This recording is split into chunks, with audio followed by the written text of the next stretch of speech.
నిజంగా రేవంత్ అన్న దేవుని నమ్ముకుంటాడు, దేవుని నమ్ముతాడు కాబట్టి నిజంగా ప్రకృతి కూడా ఈరోజు సహకరించింది మనందరికీ కూడా.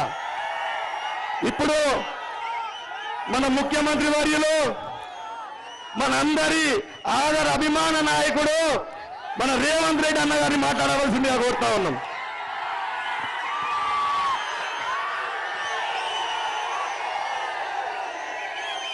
జై కాంగ్రెస్, జై జై కాంగ్రెస్.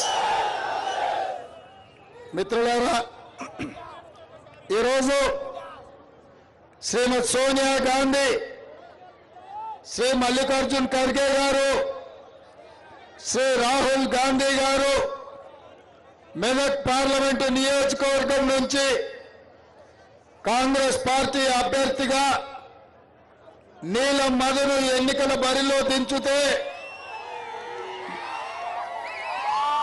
మీ అభిమాన నాయకుడు కాంగ్రెస్ పార్టీ పటాన్చేరు శాసనసభ నియోజకవర్గ ఇన్ఛార్జ్ కాటా శ్రీనివాస్ గౌడ్ నేతృత్వంలో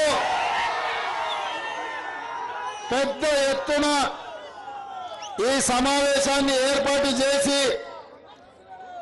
నీలం మధును ఆశీర్వదించడానికి, కాంగ్రెస్ పార్టీని గెలిపించడానికి వేలాది మంది తరలి వచ్చినందుకు మీకు అందరికీ మనస్ఫూర్తిగా కృతజ్ఞతలు, ధన్యవాదాలు.